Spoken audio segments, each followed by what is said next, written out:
Assalamualaikum warahmatullahi wabarakatuh. Kembali lagi saya akan bacakan ringkasan materi PAI SKB PAI bab selanjutnya, yaitu bab 10. Bab 10, sumber hukum Islam. Sumber hukum Islam. Sumber hukum dalam Islam merupakan sumber yang diyakini kebenarannya sebagai aturan hidup kaum muslim. Macam-macam sumber hukum Islam. Beberapa sumber hukum Islam diantaranya: satu, Al-Quran. Karena merupakan firman Allah, maka Al-Quran merupakan sumber hukum Islam yang pertama dan utama. Al-Quran mengandung pokok pengetahuan, hukum, dan pengaturan tentang kehidupan umat manusia, yaitu akidah, yakni ketetapan tentang wajib beriman kepada Allah Subhanahu wa taala, malaikat, kitab-kitabnya, para rasul, hari akhir, dan takdir. Yang B, akhlak, budi pekerti, yaitu ajaran agar seorang muslim memiliki sifat mulia dan menjauhi sifat tercela. C, ibadah seperti sholat, puasa, haji, nazar, sumpah, dan lain-lain. D, muamalah atau amal kemasyarakatan. E, pergaulan. F, hukum dan asangsi. G, politik. H, ekonomi. Fungsi dan kedudukan Al-Quran. A, sebagai mukjizat Nabi Muhammad SAW. B, sebagai dasar dan sumber hukum Islam yang pertama. C, sebagai pedoman dan petunjuk hidup bagi manusia. D, sebagai pembawa berita gembira dan kebenaran yang mutlak. E, sebagai obat penawar hati bagi orang-orang yang beriman. F, membenarkan dan menyempurnakan kitab-kitab terdahulu. 2. Sumber hukum Islam yang kedua, yaitu al-hadis. Menurut istilah, hadis adalah segala sesuatu yang disandarkan kepada Nabi Muhammad SAW, baik berupa perkataan, perbuatan, atau ketetapan atau takrir. A, macam-macam hadis Nabi. Berdasarkan definisi tersebut, maka hadis dibagi menjadi 3 bagian, yaitu hadis qauliyah atau perkataan Nabi Muhammad SAW. Yang kedua, hadis fi'liyah atau perbuatan Nabi Muhammad SAW. Hadis takriri atau ketetapan Nabi SAW. Sedangkan menurut kualitasnya, hadis dibagi menjadi 2 bagian, yaitu hadis makbul, yaitu hadis yang dapat diterima sebagai pedoman yang mencakup hadis sahih dan hadis hasan. Kedua, hadis mardud atau yaitu hadis yang tidak dapat diterima sebagai pedoman, mencakup hadis doib atau hadis lemah dan hadis maudhu atau hadis palsu. B, menyeleksi hadis. Usaha seleksi diarahkan kepada 3 unsur hadis, yaitu matan. Matan suatu hadis, matan atau suatu isi hadis dapat dinilai baik apabila tidak bertentangan dengan Al-Quran, hadis lain yang lebih kuat, fakta sejarah, dan prinsip-prinsip ajaran Islam. Sanad adalah persambungan antara pembawa dan penerima hadis, dapat dinilai baik apabila antara pembawa dan penerima benar-benar bertemu, bahkan berguru. 3. Rawi adalah orang yang meriwayatkan hadis harus memenuhi syarat sebagai berikut: orang Islam yang balik dan jujur, tidak pernah berdosa dan membiasakan berbuat dosa dan tidak pernah berdosa dan membiasakan berbuat dosa. Yang kedua, kuat hafalannya atau mempunyai catatan pribadi yang dapat dipertanggungjawabkan. C. Kedudukan dan fungsi hadis. Kedudukan dan fungsi hadis sebagai sumber hukum Islam diantaranya: 1. Memperkuat hukum-hukum yang telah ditentukan oleh Al-Quran. 2. Memberikan rincian dan penjelasan terhadap ayat-ayat Al-Quran yang masih bersifat umum. 3. Menetapkan hukum atau aturan-aturan yang tidak didapati dalam Al-Quran. Yang ketiga, sumber hukum dalam Islam yaitu adalah ijtihad.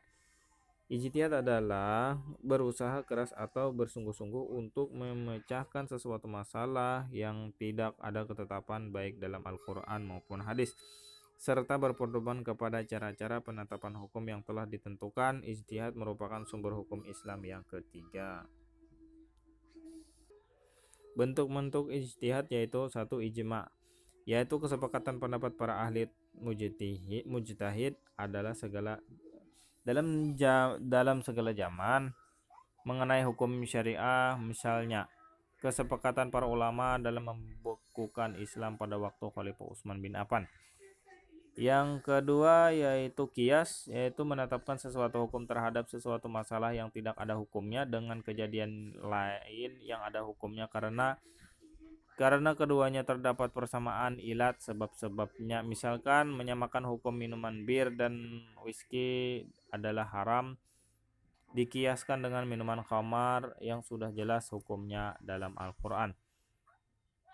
Ikhtisan, istiksan yaitu penetapan suatu hukum terhadap masalah ijtihadiyah berdasarkan prinsip-prinsip kebaikan. Misalkan dokter laki-laki melihat aurat wanita yang bukan muhrim saat wanita tersebut akan melahirkan anaknya.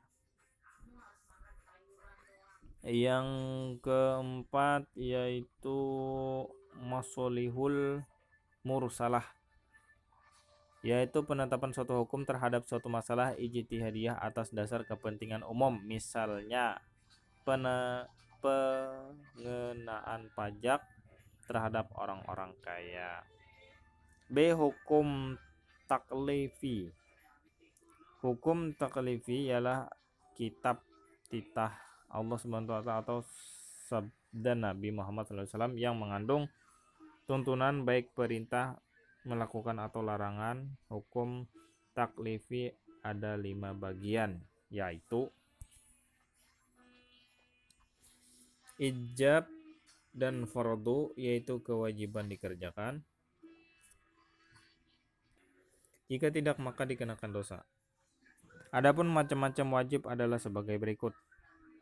Wajib syar'i adalah suatu ketentuan yang apabila dikerjakan mendatangkan pahala, dan wajib bila dikerjakan mendapatkan dosa. Wajib akli adalah suatu ketetapan hukum yang harus diyakini kebenaran karena masuk akal dan rasional.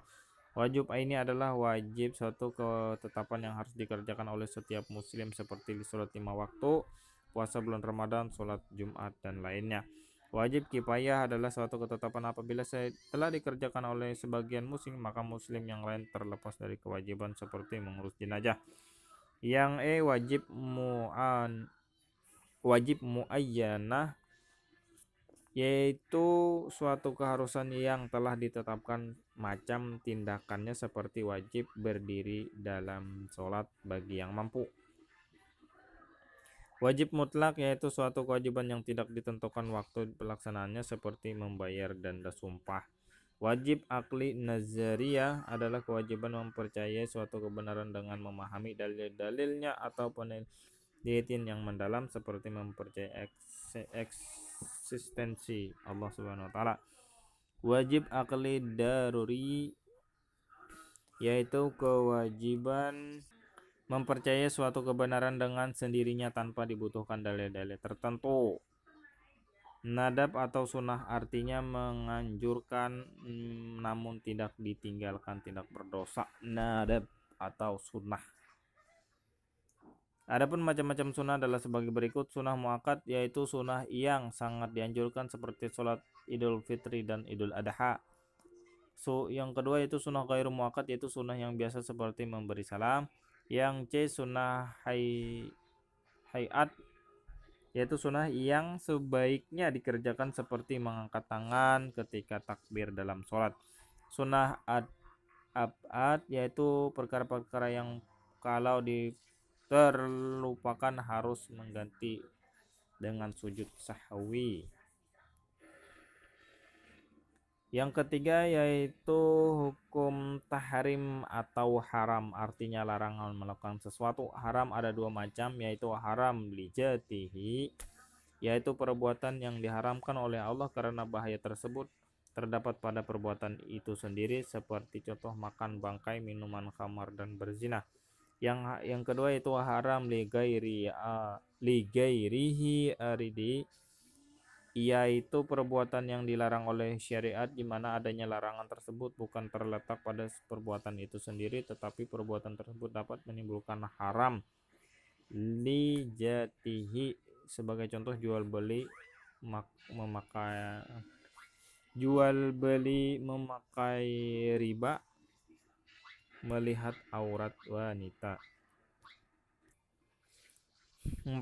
Korohah atau makruh, yaitu perintah yang mengandung larangan tetapi tidak harus dijauhi. Ibahah atau mubah berarti memperbolehkan, artinya sesuatu yang apabila dilakukan dan ditinggalkan tidak berdosa.